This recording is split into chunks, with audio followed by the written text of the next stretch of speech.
Saudaraku, Syekh Muhammad waktu datang ke tempat kami pada tahun 2001, beliau berkata, barang siapa seseorang yang mengamalkan isi daripada kitab Ihya Ulumuddin, maka orang itu akan diselamatkan dari jilatan api neraka.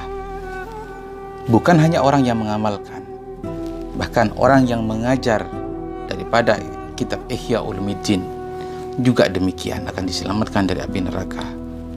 Bahkan bukan hanya orang yang mengajar, orang yang mengaji Ihya Ulumuddin juga akan diselamatkan daripada api neraka. Bahkan Habib melanjutkan, bukan hanya orang yang mengaji, orang yang pernah mendengar isi daripada kitab Ihya Ulumuddin juga akan diselamatkan daripada jilatan api neraka. Oleh sebab itu, di dalam kitab Ihya Ulumuddin ada salah satu hikayah yang mana diceritakan bahwa di dalam kitab Ihya Ulumuddin ada seseorang yang kerjanya itu adalah seorang pemabuk. Tiap hari mabuk terus, sehingga orang tersebut sangatlah dibenci oleh warga sekitar. Semuanya membencinya. Dan di daerah tersebut juga ada seseorang yang begitu alim, dikenal wali, dihormati banyak orang, didatangi banyak orang untuk dimintai doanya. Walhasil orang tersebut adalah karamah, begitu. Tapi orang ini tidak pernah keluar daripada rumahnya. Dia selalu berzikir kepada Allah setiap hari, seolah-olah beliau tidak ingin mengenal sama duniawi. Suatu hari, orang si pemabuk tadi itu wafat dan tidak ada satupun orang yang bertakziah kepadanya. Sampai-sampai istrinya ini kebingungan. Ya apa ini suamiku ini tidak ada yang urus, katanya. Sehingga si istri ini membayar beberapa orang untuk mengurus jenazah suaminya ini. Dari memandikannya, mengkafani. Setelah itu mau disolatkan tidak ada orang yang mau sholat. Sehingga istrinya mengatakan, bawa saja ke masjid. Digotonglah ke masjid.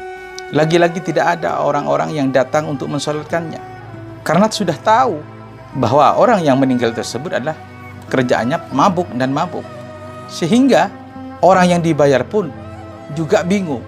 Mengatakan sama istrinya, wahai ibu, bagaimana ini? Tidak ada orang yang mau mensolatkan suami ibu.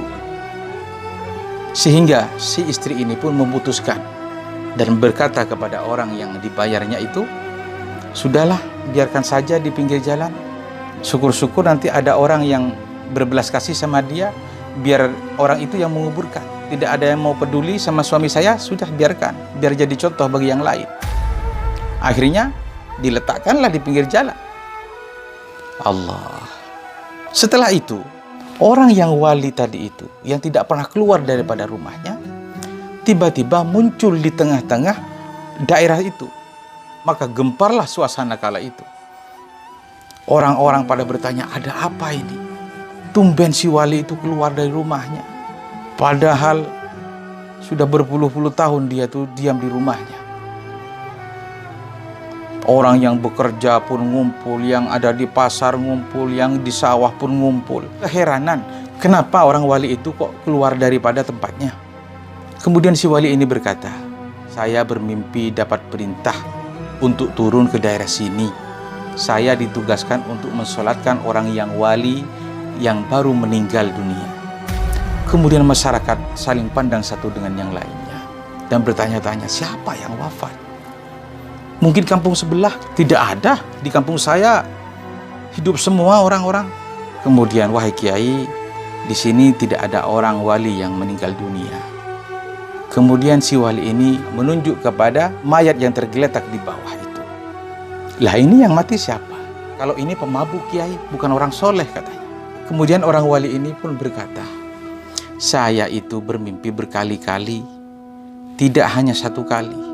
Saya dikatakan harus mengurus mayat orang wali tersebut yang baru meninggal di tempat ini. Karena dia sangat dicintai oleh Allah Subhanahu wa Ta'ala. Memang pada saat itu tidak ada orang soleh yang meninggal dunia kecuali si pemabuk ini. Akhirnya karena si wali ini berkata demikian, akhirnya orang-orang banyak juga yang membantu si wali tersebut untuk mengurus jenazah si pemabuk ini.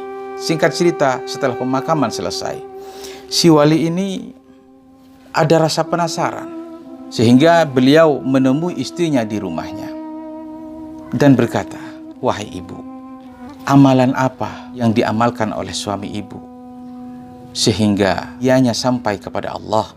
Maka istrinya ini pun menjawab, "Wahai Kiai, orang-orang semua pada tahu kalau suami saya itu kerjanya cuma mabuk dan mabuk tiap hari."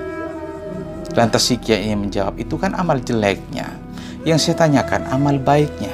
Katanya istrinya, "Memang Kiai, ada dua hal yang dilakukan oleh suami saya yang tidak diketahui oleh orang banyak." "Apa saja itu?" "Yang pertama, suami saya itu tidak pernah meninggalkan qiyamul lail, bangun di seperempat malam. Tidak pernah meninggalkan sholat 5 waktunya. Kemudian memang kalau habis isya, suami saya itu kebanyakan dia itu mabuk. Cuman saat waktu malam tiba dan ia sadar dari mabuknya, suami saya langsung mandi, ganti baju, lalu dia langsung sholat sambil menangis kepada Allah. Ya Allah, betapa sulitnya saya itu untuk meninggalkan perkara yang haram. Ya Allah, betapa hinanya diri ini yang jadi budak hawa nafsu dan syaitan. Semua orang-orang telah membenciku karena kelakuanku ini. Ya Allah, Engkau yang maha rahmat, ampunilah aku, ampunilah segala dosa-dosaku, sayangilah aku ya Rabb. Jangan Engkau siksa aku di neraka-Mu karena aku tidak berdaya ya Rabb. Tapi aku yakin Engkau telah mendengar doaku dan Engkau akan mengampuniku." Itu tiap malam ia lakukan sampai datangnya subuh. Sehingga setelah sholat subuh, ia pun terus berzikir kepada Allah sampai datang waktunya untuk sholat duha. Setelah sholat duha, baru dia akan bekerja untuk keluarganya. Yang kedua, suami saya itu sangatlah mencintai kepada anak-anak yatim. Padahal suami saya kehidupannya pas-pasan, Kiai, tapi ianya tidak pernah makan sebelum melihat anak yatim itu makan terlebih dahulu. Bahkan ia tidak pernah mengganti bajunya yang baru kecuali ia telah bisa membelikan baju untuk anak-anak yatim terlebih dahulu. Dan ia pun terus merawatnya hingga ia dewasa, hingga ia menikah, bahkan sampai ia punya pekerjaan. Baru dia akan mencari anak yatim yang lain untuk dikasihi, untuk disayangi olehnya.